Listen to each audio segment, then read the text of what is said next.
আসসালামু আলাইকুম। আপনারা কেমন আছেন? ভালো আছেন? আমি ভালো আছি আলহামদুলিল্লাহ। আজকে এই যে পেঁপে ভর্তা করবো, পেঁপের আগে কুটে পরিষ্কার করে পানি দিয়ে রাখছি। ওই পানির মধ্যে একটু লবণ দিয়ে দিব আর রসুন দিয়ে দিব। এই যে রসুন দিয়ে দিলাম, একটু রসুনটা বেশি করে দিবেন, একটু রসুনটা বেশি দিলে ভালো লাগে পেঁপে ভর্তা। বিসমিল্লাহ। আগুন দিয়ে দিলাম, এখানে দিয়ে দিলাম, এখান দিয়ে টমেটো ভর্তা করব। একটু তেল দিলাম যেন ফ্রাই প্যানের মধ্যে নিচে না লাগে। এখানে দিয়ে দিলাম টমেটো,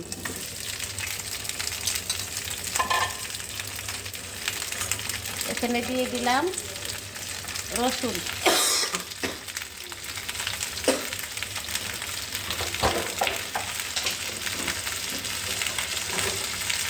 এখানে দিয়ে দিলাম লবণের ছিটা। লবণের ছিটা দিলে তাড়াতাড়ি হয়ে যাবে, টমেটোটা তাড়াতাড়ি গলে যাবে।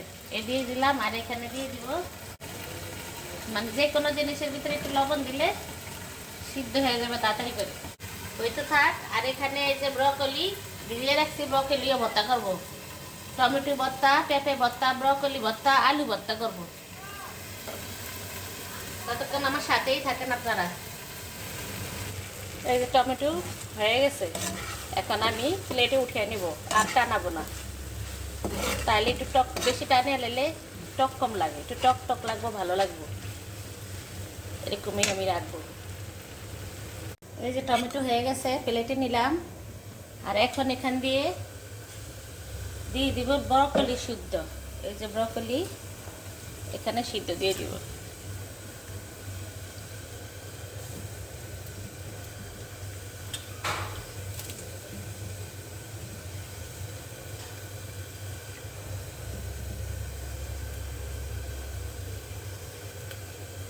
দিয়ে দিলাম আর একটু লবণ দিব। এই যে একটু লবণ দিয়ে দিলাম।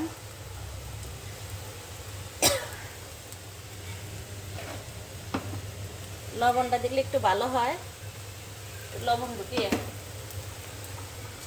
আর সিদ্ধ হয় তাড়াতাড়ি। ঢাকনা দিব না, ঢাকনা দিলে কালারটা নষ্ট হয়ে যাবে। এই পানির মধ্যে সিদ্ধ করব।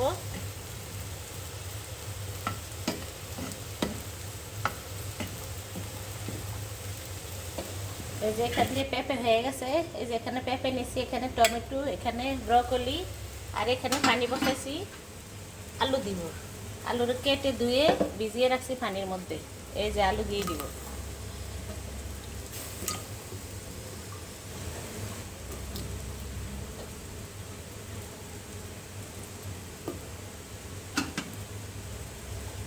আর এখান দিয়ে দিয়ে দিব একটু লবণ। সব কিছুতেই আমি একটু একটু করে লবণ দিয়ে দিলাম তাড়াতাড়ি সিদ্ধের জন্য।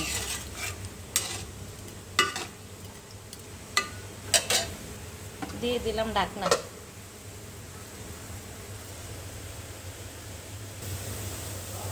এই যে ব্রকলি হয়ে গেছে, এখন আমি ব্রকলির মধ্যে এখানে একটু তেল দিয়ে ভেজে নিব।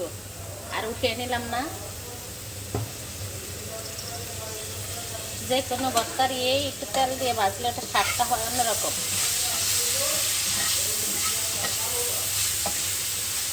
আমি অর্ধেকটা ব্রকলি নিছি আর অর্ধেকটা ফ্রিজে রেখে দিছি। ব্রকলিটা থাকতে থাকতে একটু লাল হয়ে গেছে। আমাদের মানুষজন নাই খাওয়ার মতো, সেই জন্য জিনিসপত্র ফ্রিজে নষ্ট হয়ে যায় থাকতে থাকতে। আমি এখান দিয়ে এটা ভেজে নিই। বিসমিল্লাহ।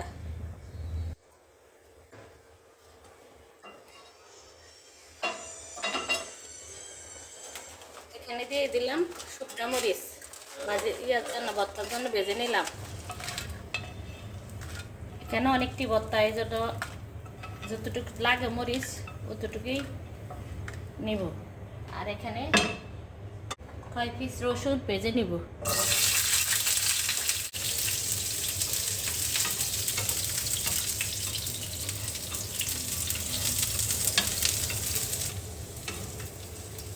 এই যে এখানে রসুন হয়ে গেছে,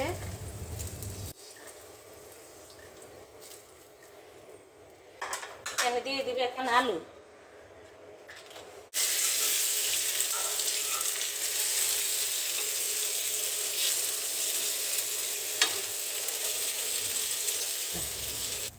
এই যে আলু ভাজা হয়ে গেছে, এখন আমি একটু পেঁপে ভেজে নিব।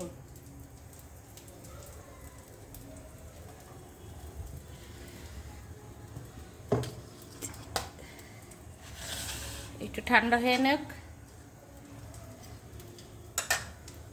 এই যে এখান দিয়ে পেঁপেটা ভেজে নিতে আছে।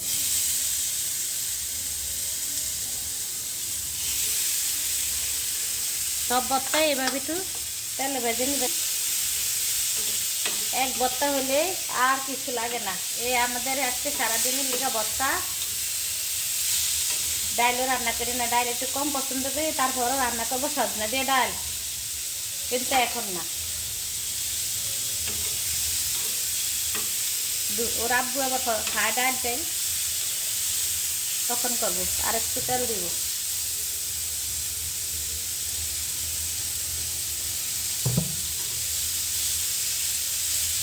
পেঁপেটা সিদ্ধ করে এইভাবে ভেজে নেবেন।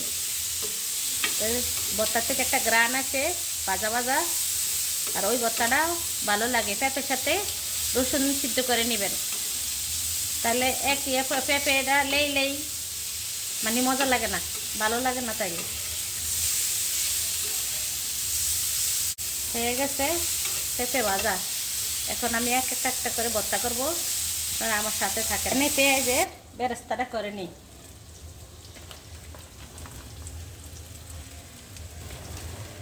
যে আপনারা ভর্তা করলে এরকম করবেন, ভর্তার ঠান্ডা হইতে হইতে আর একটু মজা যাবে। বেশি মশমশা করবেন না, মশমশা করলে ভালো লাগবে না, এটা বেরেস্ত হয়ে যাবে তখন। ওই যে পোলাওর উপরে দেওয়ানোর জন্য বেরেস্ত হয়ে যাবে, আর ভর্তার জন্য এরকম করবেন। চুলাটা অফ করে দিলাম, চুলার উপরে থাক, একটু ঠান্ডা হোক। এখানে সবটা পেঁয়াজ নিয়ে নিলাম।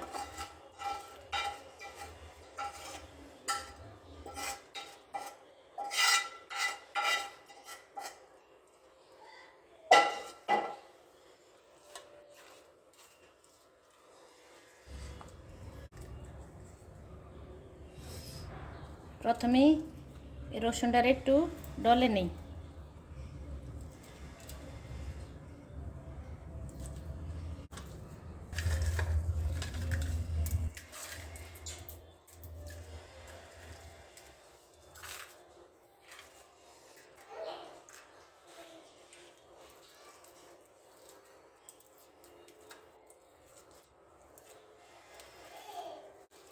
তারপরে নিলাম এখান থেকে পেঁয়াজ।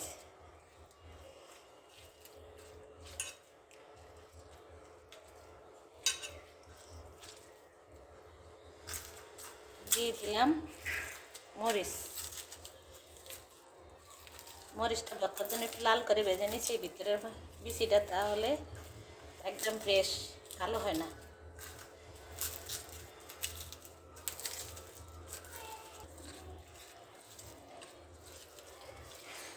এই যে এখানে দিয়ে দিলাম ব্রকলি।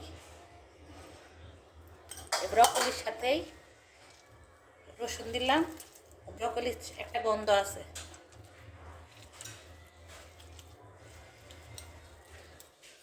তাহলে গন্ধটা আর লাগবে না। এখানে একটু লবণ দিব, সামান্য সিদ্ধের সময় দিছি, এখন দিয়ে নিলাম।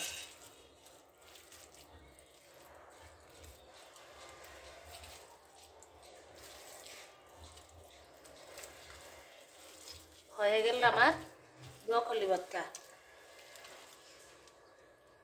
এখন একটু সরিষার তেল দিয়ে নিলাম।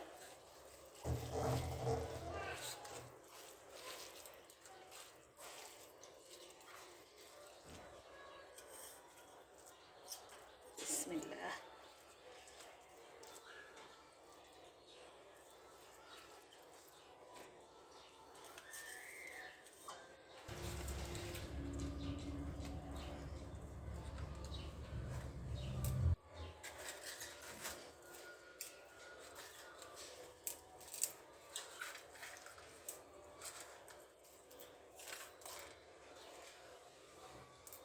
এখানে পেঁপে ভর্তার জন্য মরিচ, পেঁয়াজ সব কিছু নিয়ে নিলাম। পেঁপেটা একটু মিষ্টি মিষ্টি লাগে, সেই জন্য আপনাদের যার যার মতো যে জাল খাবেন একটু জাল বেশি দিবেন, জাল যে কম খাবেন সে কম দিবেন।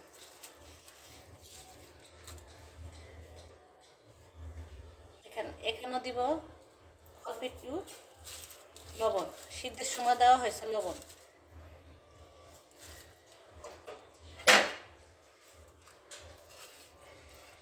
এখানে পেঁপের সাথে রসুন আছে, আর রসুন ভাজা হয় শুধু ভাজি ব্রকলির সাথে দেওয়ার জন্য।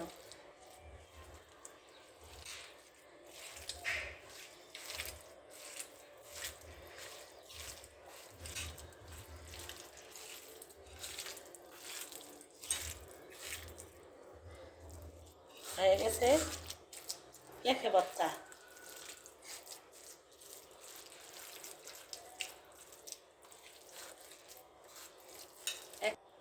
এখন একটু কাঁচা সরিষার তেল দিব একটু গ্রান আসার জন্য। তেলের সাথেও পেঁয়াজ আছে, পেঁয়াজের সাথেও তেল আছে। হয়ে গেছে মজাদার পেঁপে ভর্তা। আজকে ভাতটা একটু বেশি করে রান্না করছি, এতদিন খাওয়া দাওয়া হয় না ঠিক মতো, কারো পক্ষে ভালো লাগে না, ঘরে সবারই জ্বর জ্বর, আমারও জ্বর,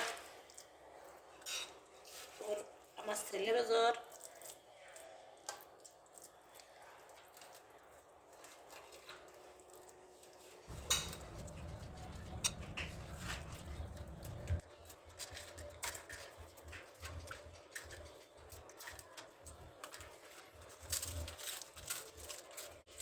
আমি একটু আলাদা আলাদা করে একসাথে শুকনো মরিচের সাথে পেঁয়াজের সাথে ডলে নিই না, আলাদা আলাদা যেটা যে পরিমাণে লাগবে সেটা সেই পরিমাণে দিতে আসি। তাহলে দেখা গেছে কোনোটাতে জাল কম লাগবে, জাল বেশি লাগবে, একই সমান যদি জাল হয়ে যায় কম তাহলে কোনোটা ভালো লাগবে না, সেই জন্য আলাদা আলাদা করে দিতে আসি।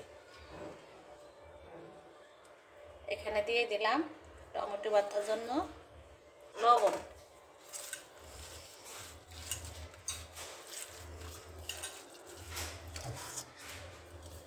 এই যে টমেটোর সাথে রসুন আছে, রসুনটারে আমি মতে নিই। এখন সবজি সিজন, যে কোনো সবজি দিয়ে আপনারা ভর্তা করে খাবেন, মুখে টেস্ট আসবো। আর এখন সিজন পাল্টাইতেছে, সবার এই জ্বর আসে, মুখে ভালো লাগে না খাবার, এইভাবে বানিয়ে খাবেন।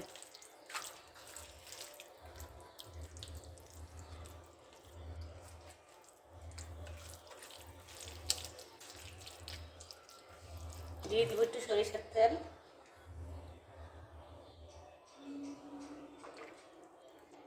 এটাতে একটু বেশিই দিব।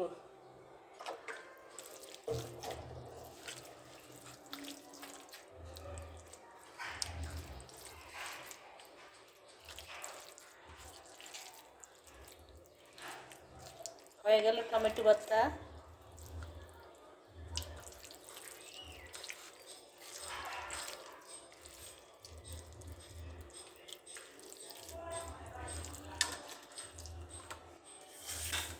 এই যে এখান দিয়ে নিলাম টমেটো ভর্তা।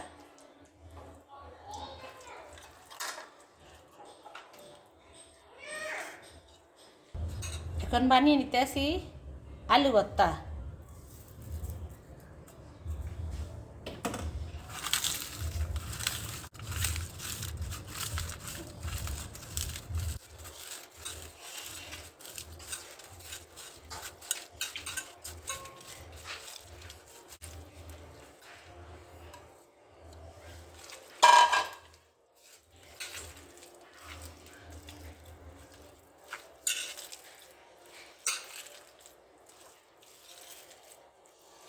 সাথে একটু পাতলা ডাল হলে হইতো না, আমরা তরকারি পছন্দ করি না মাছের, এই জন্য রান্না করি না। বিকেলে রান্না করবো, আব্বু আসা রাখা দিয়ে নিজের কাছে সজনে দিয়ে ডাল রান্না করবো। এটা কিন্তু আমার নিজের গাছের পেঁপে, পেঁপে ভর্তা করলাম নিজের গাছের পেঁপে দিয়ে।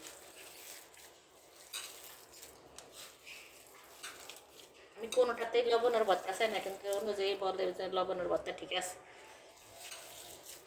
এই জন্য চাওয়া লাগে না। এখন দিয়ে দিব একটু সরিষার তেল।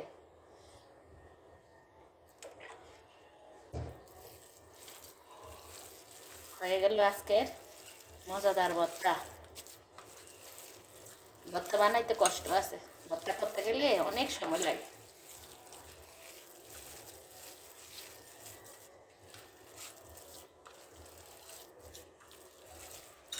মনে করছিলাম রসুনেরও আর একটা আইটেমের ভর্তা করবো, অন্যদিন দেখাবো আপনাদেরকে আর একটা আইটেম করে ভর্তা।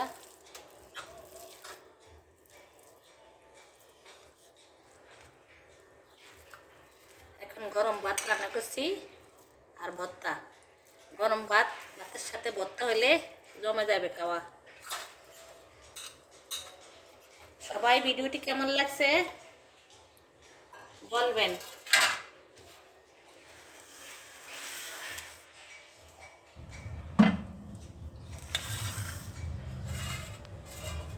কেমন লাগছে ভিডিওটি বলবেন। আর আপনাদের কাছে রিকোয়েস্ট, অনেক অনুরোধ, একটা লাইক দিয়ে ভিডিওটি দেখবেন। আর সবাই ভালো থাকবেন, সুস্থ থাকবেন। আল্লাহ হাফেজ।